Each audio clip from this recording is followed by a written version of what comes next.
মিলে আজকে ওভারঅল আপনার বোলিং এবং 5 উইকেট পাওয়ার প্রতিক্রিয়া যদি দেন। অবশ্যই উইকেট পেলে তো সবারই ভালো লাগে দিন শেষে, আর যেহেতু হোমে খেলা আছে আমাদের, আর এক্সপেকটেশনটা আমার নিজের কাছে অত হাই ছিল না, সত্যি কথা বলতে। চেষ্টা ছিল যে ভালো জায়গায় বল করাটা, টিমকে ভালো সাপোর্ট করা, আর 5 উইকেট তো অবশ্যই ভালো জায়গায় বল করতে হবে, at the same time luck ফেভারও করতে হবে। রাওয়ালপিন্ডিতে সবশেষ 5 উইকেট পেয়েছিলেন, অনার্স বোর্ডের নামও লিখেছিলেন, নিশ্চয়ই এটা ভালো লাগা কাজ করে যখন চ্যাম্পিয়ন্স ট্রফিতে গিয়েছিলেন, নিজের নাম অনার্স বোর্ডে দেখলে তো আলাদা একটা মোটিভেশনে কাজ করে। এই যে বাংলাদেশের কোনো স্টেডিয়ামে অনার্স বোর্ড নেই, এই কালচারটা শুরু হলে নিশ্চয়ই যারা এই যে সেঞ্চুরি করবে, 5 উইকেট পাবে, ভবিষ্যতে যখন খারাপ সময় যাবে বা এই ধরনের অর্জনগুলো চোখের সামনে পড়লে নিশ্চয়ই সেলফ মোটিভেটেডটা চলে আসবে। একটা জিনিস দেখেন, প্রত্যেকটা মানুষের অর্জন এটা কিন্তু ভালো লাগার বিষয়, কারণ অর্জন কিন্তু একদিনে আসে না, অনেক কষ্ট করতে হয়, তারপর অর্জনটা আসে। যেটা বললেন যে রাওয়ালপিন্ডিতে ওখানে 5 উইকেট পেয়েছিলাম, আর নাম দেখেছি, ভালোই লেগেছে যখন চ্যাম্পিয়ন্স ট্রফি খেলতে গিয়েছি। আর তারপরে যেটা বললেন বাংলাদেশে, আমার কাছে মনে হয় যে এই ট্রেডিশনটা চালু করা উচিত, আর যারা এখন বর্তমানে আছে আশা করি এইটা নিয়ে চিন্তা করবে।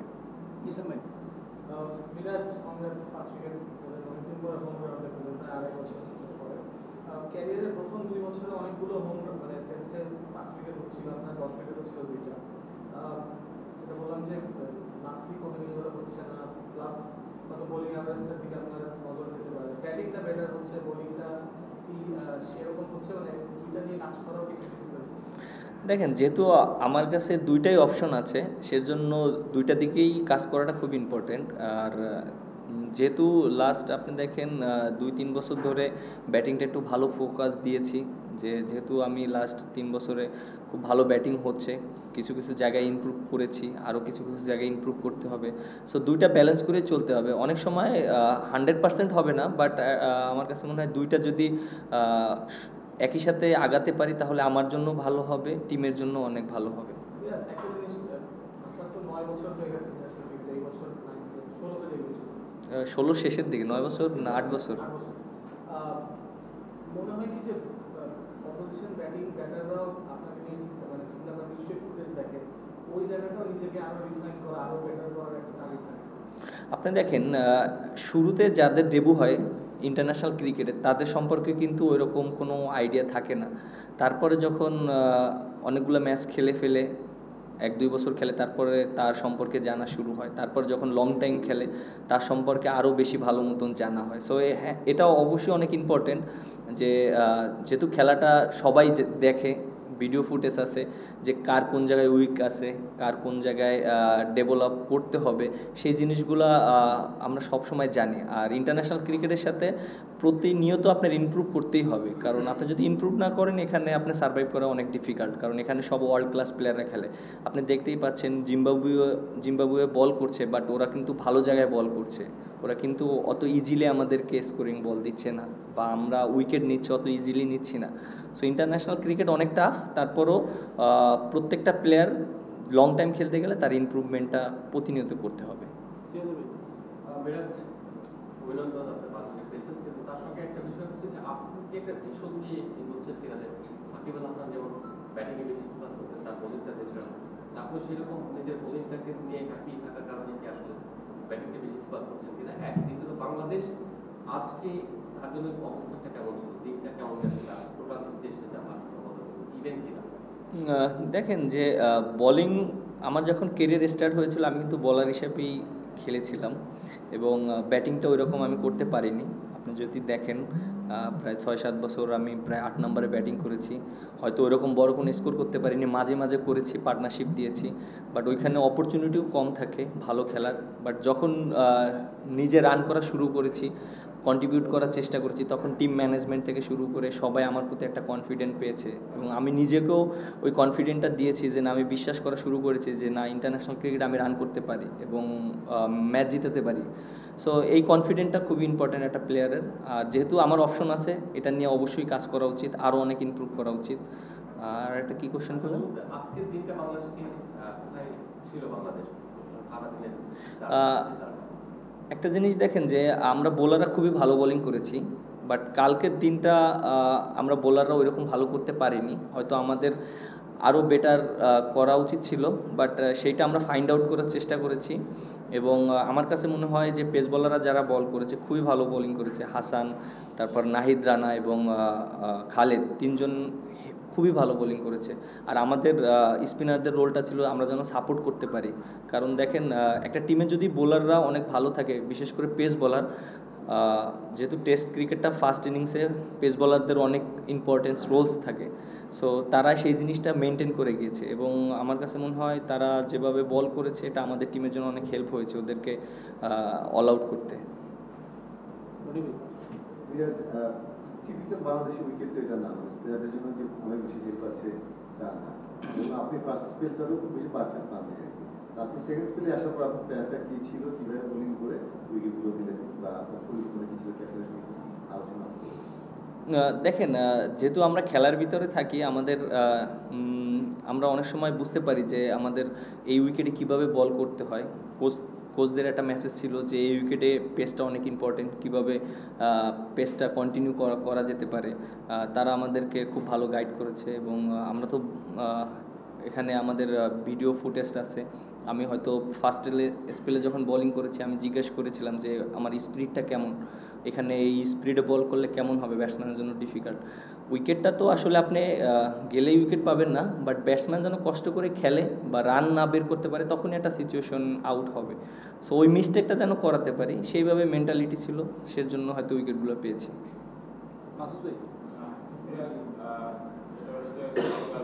ব্যাটিং নিয়ে অনেক আলোচনা হয়েছে, একটা কথা এসেছে যে মেন্টাল এররের কারণে বাংলাদেশের ব্যাটসম্যানরা উইকেট দিয়ে এসেছে।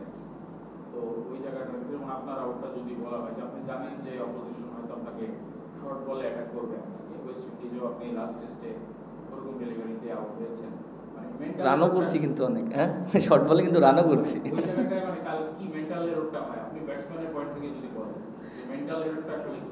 দেখেন, আপনার আমি একটা কথা বলি, আপনি যদি বলেন যে শর্ট বলে পৃথিবীর এমন কোনো ব্যাটসম্যান নাই যে শর্ট বলে উইক না, যদি প্রপার শর্ট বল করে। শর্ট বলে কিন্তু আপনার অনেক সময় রানের অপশন থাকে, আউট হওয়ারও অপশন থাকে, আপনি যদি দেখেন। বাট এটা একটা স্কোরিং অপশনও নেওয়া যেতে পারে, আবার কিভাবে সার্ভাইভ করবে সেটাও নিতে পারে, এটা মেন্টালিটির উপরে। যেহেতু আমি ফাস্ট বল গিয়েছি, হ্যাঁ ফাস্ট বল একটা প্লেয়ার যখন যায় তখন তো তার এক্সপেকটেশন ওইরকম থাকে না যে বাউন্সার করতেও পারে, করতেও নাও পারে। But at the same time হ্যাঁ, বলটা যেখানে করেছিল আমার জন্য হয়তো আমি ইজিলি ছাড়তে পারতাম, বাট যেহেতু আমি ফাস্ট বল ফেস করেছি এটা আমার জন্য একটু চ্যালেঞ্জ ছিল। বাট আমার কাছে মনে হয় যে ইমপ্রুভ করার অনেক জায়গা আছে, সো আমরা এটা নিয়ে কাজ করছি এবং ইনশাল্লাহ ইমপ্রুভ করব। দ্বিতীয় দিন শেষে আসলে এই ম্যাচটা কোন দিকে যাচ্ছে বলে এখন পর্যন্ত আমাদের কন্ট্রোলে আছে আমি মনে করি, কারণ ওরা হয়তো 82 লিড পেয়েছে আর আমরা হয়তো আজকে ভালো একটা স্কোর করেছি, হয়তো আমরা মেবি 25 রানের বিহাইন্ডে আছি। আর যেহেতু আমাদের এক উইকেট গিয়েছে, সো আমাদের ব্যাটসম্যান আছে, আমরা যদি ভালো একটা টোটাল দিতে পারি ওদেরকে, সো 4 নম্বর দিন ওদের জন্য অনেক চ্যালেঞ্জ হবে এই উইকেটে।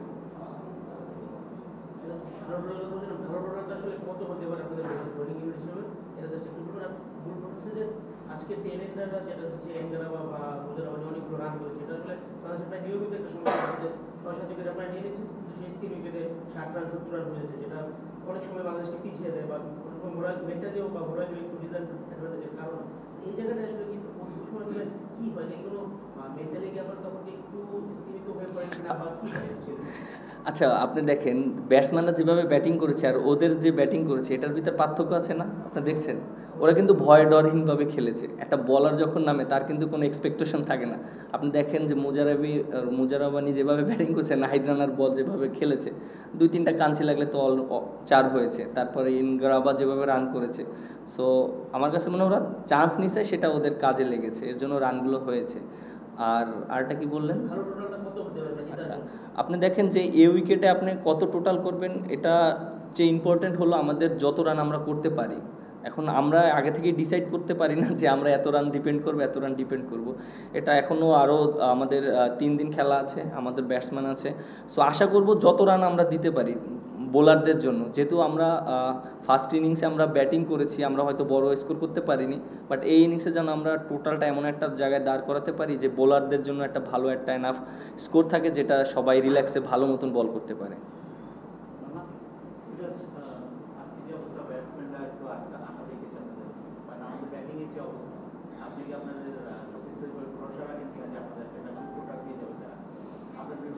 আচ্ছা, আপনি ওয়েস্ট ইন্ডিজে আমরা যে ম্যাচটা জিতেছি দেখেছিলেন? আচ্ছা, ওই ম্যাচটার আমরা কিন্তু দেখেন 174 রানে অল আউট হয়ে গিয়েছিলাম। তারপর হ্যাঁ আরো কমে 174 এরকম, হ্যাঁ 74 রানে অল আউট হয়ে গেছিলাম। পরে ওদের কিন্তু 145 রানে অল আউট করে আমরা লিড পেয়েছিলাম, বাট ওদের কিন্তু 70 রানে 1 উইকেট ছিল। আবার এই যে টেস্ট ম্যাচটা হচ্ছে, সো ওই ম্যাচ থেকে আমাদের অনেক কিছু শেখার আছে, আমাদের কনফিডেন্স দিচ্ছে যে না, আমরা ওইখান থেকে যেহেতু আমরা ওয়েস্ট ইন্ডিজের মাটিতে জিততে পারি, সো যেহেতু এটা আমাদের হোম গ্রাউন্ড, আমরা এখানে আরও বেটার করতে পারি। সো আমাদের ওই ট্রাস্টটা ব্যাটসম্যানদের উপরে আছে। আর আমাদের টিমে যে ব্যাটসম্যান আছে অনেক টেস্ট খেলা প্লেয়ার, যারা অনেক মোস্ট সিনিয়র এবং এক্সপিরিয়েন্স প্লেয়ার। সো আমরা কেন না তাদের উপর ট্রাস্ট করব? সো আমাদের অবশ্যই ব্যাটসম্যানদের উপর অনেক ট্রাস্ট আছে এবং তারা যে কোনো 2টা বড় পার্টনারশিপ করলে বড় স্কোর করতে পারবে। মাইদানে খুব ভালো শুরু করেছিলেন দিনের শুরুতে, আপনিও ভালো বোলিং করেছেন। তারপরেও 82 রানের লিড জিম্বাবুয়ে, 270 প্লাস রান তারা করেছে। আপনার কি মনে হয় যে মানে আপনারা কি ভেবেছিলেন তারা এতটা রান করতে পারবে? মানে এক্সপেকটেশনের চেয়ে বেশি রান তারা করে ফেলেছে? আপনি দেখেন এক্সপেকটেশনের চেয়ে বেশি রান করেছে কিনা, যখন কালকের দিন শেষ করেছে তখন কিন্তু ওদের 67 নো লস, তখন কিন্তু ওরা কিন্তু এগিয়ে ছিল। বাট আপনি আজকে যখন আমরা শুরু করেছি তখন কিন্তু আমরা অনেক ভালো বোলিং করেছি গতকালকের চেয়ে। সো আমার কাছে মনে হয় যে আমরা যে এক্সপেকটেশন করেছি সে তার ভিতরে আটকাতে পেরেছি। বাট হয়তো শেষের দিকে যে ব্যাটসম্যানগুলো 30-40টা রান করেছে, এটা একটা এক্সট্রা হয়েছে। সো আমার কাছে মনে হয় যে এটা ওরা চান্স নিয়েছে বোলাররা, এর জন্য রানগুলো হয়েছে। বাট আমার কাছে মনে হয় না এটা একটা পেশার। আমরা ব্যাটসম্যানরা যদি রেসপন্সিবিলিটি নিয়ে একটা ভালো স্কোর দাঁড় করাতে পারি আর একটা ভালো টোটাল দিতে পারি, আমরা পরে ডিপেন্ড করতে পারবো। আর টেস্ট ক্রিকেটের এটা একটা সৌন্দর্য আমার কাছে মনে হয়, একবার ওরা এগিয়ে থাকবে, একবার আমরা এগিয়ে থাকবো, দিন শেষে ভালো যারা খেলবে তারাই রেজাল্ট আসবে। এই উইকেটে জিম্বাবুয়ের দুই ওপেনার যেভাবে ব্যাটিং করলেন, তারপরে ওইখানেই বাংলাদেশের ওপেনাররা আসলে কিছুটা খাবি খেয়েছে। দ্বিতীয় ইনিংসেও এসে মোটামুটি একই চিত্র দেখা গেছে। ম্যাচে যদি জিম্বাবুয়ে কয়েকটা ক্যাচ মিস না করতো আর কয়েকটা উইকেট যেতে হতো। তো এই ওপেনিং যে সমস্যাটা দীর্ঘদিন ধরে হচ্ছে বেশিরভাগ ম্যাচগুলোতে, এটা নিয়ে আপনারা কিছু ভাবেন কিনা? ভাবলে সেটা কি ধরনের ভাবনা, বা এটা নিয়ে আপনাদের কোনো পীড়া দেয়? দেখেন, নতুন বলে কিন্তু আপনার 1-2টা উইকেট যেতেই পারে। আর এটা হ্যাঁ, অবশ্যই আমাদের এই জায়গাটা ফোকাস করা উচিত এবং আমরা যারা ব্যাটিং করছে তারা এইটা জিনিসটা নিয়ে কিভাবে রান করতে পারে, একটা পার্টনারশিপ করতে পারে, হয়তো বড় স্কোর না, ছোট ছোট পার্টনারশিপ করতে পারে, এটা অনেক ইম্পর্টেন্ট। আর ওরা যেভাবে ব্যাটিং করেছে, হ্যাঁ ওরা ফার্স্টের দিকে খুবই ভালো ব্যাটিং করেছে এবং যেভাবে ওরা মানে বল সিলেকশন করেছে এটা অনেক ভালো ছিল। তারপরে আমাদের বোলাররা খুব ভালো কামব্যাক করেছে এবং ওদেরকে ওই চ্যালেঞ্জটা দিয়েছে যে কিভাবে ওরা যেন ইজিলি রান না করতে পারে। আমরা যখন ওদেরকে রান স্টপ করে দিয়েছি তখন আমাদের অপরচুনিটিগুলো তৈরি হয়েছে, তখনই আমরা উইকেট পেয়েছি। ব্যাটিং করাটা কঠিন হবে, কত রান ডিফেন্ড করার মতো পর্যায়ে আছে বাংলাদেশ এই বোলিং অ্যাটাক নিয়ে? কোশ্চেনের উত্তর দিলাম না এর আগে, ওটা দেওয়া হয়নি। কিরকম স্কোর হলে বাংলাদেশ জিততে পারবে? মানে কালকে তো সকালের সেশনটাই মহা গুরুত্বপূর্ণ। আমাদের আপনি দেখেন যে প্রথমে তো আমাদের লিগটা পার করতে হবে, আমাদের টার্গেট থাকবে যে লিগটা যেন আমরা ক্রস করতে পারি। তারপরে আমাদের একটা ব্যাটসম্যানরা যেন সবাই রেসপন্সিবিলিটি নিয়ে একটা বড় স্কোর করতে পারে। এখন যে উইকেট আছে আমার কাছে মনে হয় আমরা যদি প্রপার ব্যাটিং করতে পারি, আমরা ইনশাল্লাহ আমরা চেষ্টা করব যে আমরা যদি 350 থেকে 400 রান করতে পারি, এটা আমাদের টিমের জন্য অনেক ভালো হবে। আর একটা টেস্ট ক্রিকেটে যদি 300 রান টার্গেট দেওয়া হয় চতুর্থ ইনিংসে, এটা অপোনেন্টের জন্য অনেক ডিফিকাল্ট, কারণ উইকেটের অনেক চেঞ্জ আসবে। বাট এটা আমাদের জন্য আমাদের ওই রেসপন্সিবিলিটি নিয়ে আমাদের ব্যাটসম্যানদের ব্যাটিং করতে হবে। Thank you.